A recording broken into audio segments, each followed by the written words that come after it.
संसार में आनंद होता, सुख मिलता, वो नहीं छोड़ते। आत्महित के लिए, आत्मा के कल्याण के लिए उन्होंने तमाम आसक्ति के बंधन तोड़े, मोह के बंधन तोड़े, ममता के बंधन तोड़े, राग द्वेष के बंधन तोड़े और अपने कर्मों का कचरा भी उन्होंने साफ किया, तब शुद्ध अवस्था को प्राप्त हुए। और हम क्या करें? अगर रोज रोज कर्मों का कचरा इकट्ठा करते रहोगे, एक पर्त के ऊपर दूसरी पर्त, पहली पर्त साफ हुई नहीं, उसके ऊपर ऊपर दूसरी पर्त चढ़ती जाएगी, तो बताओ कितना परिश्रम, कितना पुरुषार्थ करना पड़ेगा। याद करो, ये दीवारों की पुताई भी होती है ना, अगर इनको खुर्चे भी ना ऊपर ऊपर लेट करते जाओ और कभी आपको रंग बदलने का भाव आए तो शिखर जी ये उतरवानी पड़ती है, खुर्चवानी पड़ती है। तो वो कारीगर को कितनी मेहनत करनी पड़ती है इसको खुर्चने के लिए। तो हमारी आत्मा के ऊपर भी तो परत दर परत चढ़ती जा रही है कर्मों की, तो हम उसको भी हटाने का प्रयास करें। ये हटाने के लिए परवादिराज पर्व पर्यूषण आए, कई नामों से इनको जाना जाता है, चाहे पर्याय छवड़ा कहो, चाहे वासावास कहो, चाहे प्रदूषणा कहो, पागैया कहो, चाहे जेठो अवगह कहो, कुछ भी कह लो, लेकिन भाव वही है। परवादिराज पर्व पर्यूषण यही संदेश देता है, जाजा बच्चई रहने नासा पड़ी नियतई धम्मम च गुण मानस सफला जंती राई के रूप में मनाया जा रहा। अहिंसा हमारी जननी है और जननी ही संतान का पालन पोषण करती है। अहिंसा को समझना, जीव दया को समझना, परमम नाणम तवो दया। आगम में वर्णन आता है कि प्रथम ज्ञान और फिर दया। पहले ज्ञान को समझेंगे, ज्ञान होगा तो दया का पालन भी पूर्ण रूप से कर पाएंगे, और जब तक ज्ञान नहीं आएगा तो दया का पालन पूर्ण रूप से नहीं हो सकता। आज इस सभा के अंत में कई युवक और युवतियां जो प्रतिदिन नए आने वाले हैं, वे भी परवादिराज पर्यूषण में आज यहाँ पर उपस्थित हुए हैं और धर्म ज्ञान का लाभ ले रहे। सभी सामायिक व्रत में जो बैठे हुए हैं, इन सब की बहुत बहुत अनुमोदना है आप सबके भावों की कि कम से कम 8 दिन परवादिराज पर्यूषण को मनाते हुए अपने जीवन को धन्य अवश्य रूप से बना लेना। आचरण सूत्र में भी भगवान महावीर ने इस जीव दया का वर्णन स्पष्ट जो किया कि सभ्य पाणा सभ्य जीवा सभ्य भूता सभ्य सत्ता न हणवा न अज्जा वेयवा न भेतवा न परिकालेयवा न उद्दवेयवा।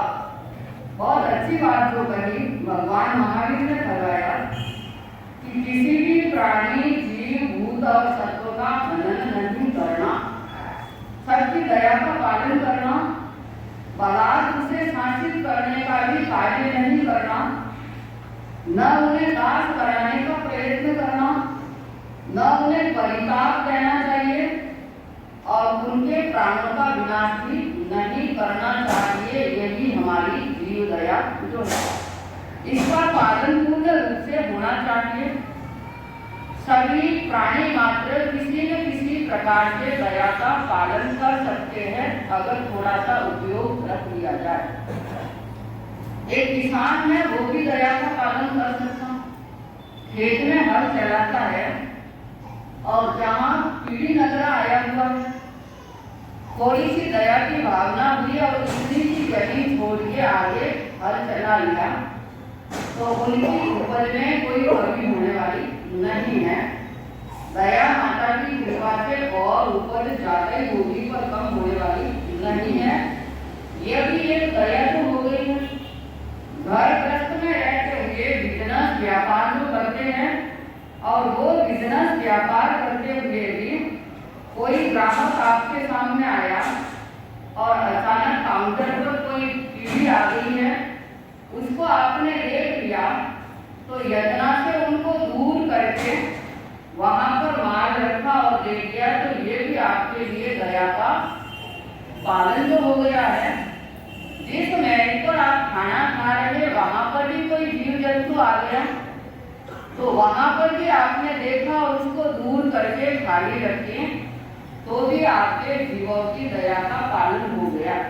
कितने कितने सूक्ष्म प्रकार के भी जीवों की पालना तो आप कर सकते हैं। घर गृहस्थ में रसोई पक्ष में काम कर रहे हैं, भोजन सामग्री को ढक करके रखना, शक्कर आदि को भी खुली नहीं रखना, गैस चूल्हे जो भी है वो देख करके काम करना, तो इसमें भी आप जीवों की दया की पालना कर सकते हैं। वहां पर भी विवेक है तो दया का पालन है, और विवेक नहीं है तो दया का पालन नहीं हो सकता है। कई बार आपने एक उदाहरण सुना होगा धर्मरुचि अंगार का। धर्मरुचि अंगार मास खमन का पालना है, आहार के लिए जा रहे और नागिला के द्वार की तरफ पहुंच गए। उसने भोजन बनाया क्योंकि उस दिन उसका नंबर था। घर में कई बार व्यवस्था सुचारू रूप से रखने के लिए घर में 2-4 पुत्र वधुएं होती है, तो उन सबके अलग अलग नंबर लगा देते हुए आज ये तेरे को करना, कल वो करना, ये करना। इससे क्या कि घर में व्यवस्थाएं पूर्ण रूप से बनी हुई रह सकती है। ये बड़ों का विवेक जो होता है उससे घर परिवार अच्छा चल सकता है।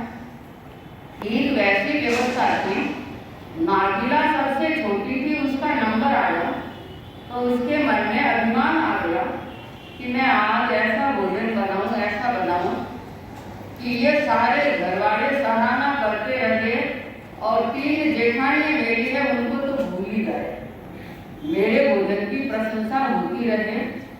ठीक वैसा ही भोजन बना रही, सारी सब्जियों के मध्य में एक तुंबे की सब्जी भी उसने बना ली, खुशबू आ रही है उसमें से। विवेकवान जी की उसने सोचा सारी सब्जियां चख तो लूं पहले, क्योंकि ये हमारी बहनें पहले भोग लगाती है और बाद में आपको परोसती है। ये विवेक दृष्टि है इनकी कि कोई नमक मिर्च मसाला ज्यादा कम तो इसमें नहीं है। ठीक वो तुम्बे की सब्जी भी चख रही, पर वो हलाहल जहर के समान कड़वी थी।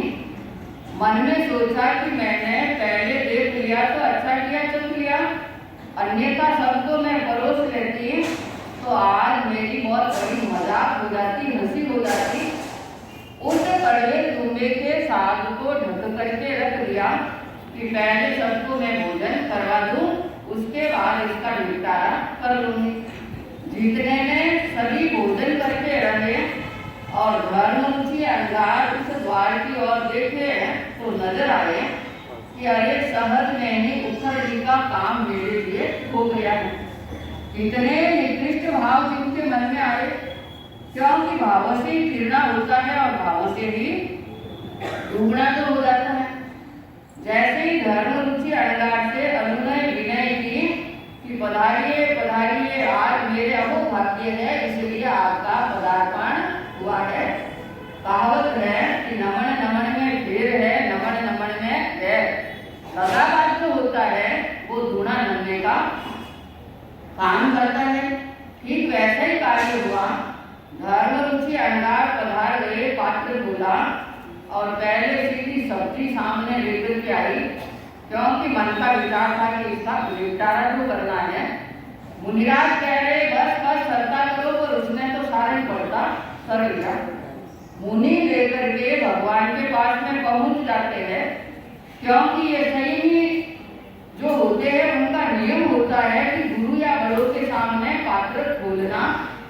जब देख रहे हैं तो जान लिया भगवान ने कि यह हलाहल जहर है, कि अरे ये जहर है, खाने योग्य नहीं है, इसको कहीं पर जाकर के निर्बत के स्थान पर परख लो।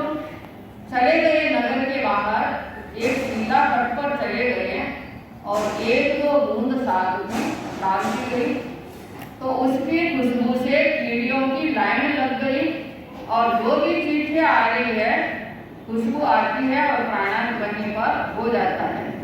हृदय द्रवित हो गया, करुणा से कि कोई भी निर्वध्य स्थान ऐसा नहीं है कि जहाँ पर जीव जंतु इस खुशबू से न आए। निर्वध्य स्थान है तो एकमात्र मेरा कोठा है और कोई नहीं है। उसी आहार को स्वयं समता भाव के साथ में ग्रहण कर लिया और नसें तड़ातड़ टूटनी शुरू हो गई, प्राणांत हो गया, उत्तम भावों के साथ में सर्वार्थ सिद्ध में जाकर के उत्पन्न हो गए और एक होकर के मोक्ष में भी पधार जाएंगे। दया ऐसी तो हर एक इंसान नहीं पाल सकता है, आज वर्तमान में ऐसी दया नहीं हो सकती है, फिर भी इतनी दया तो आप कर सकते हैं कि आपके निमित्त से किसी को दुख नहीं पहुंचे, किसी के प्राणों का हनन आपके निमित्त से नहीं हो। सायंकालीन प्रतिक्रमण करते करते अपने पापों की आलोचना कर लेना, करुणामय रमण कर लेना।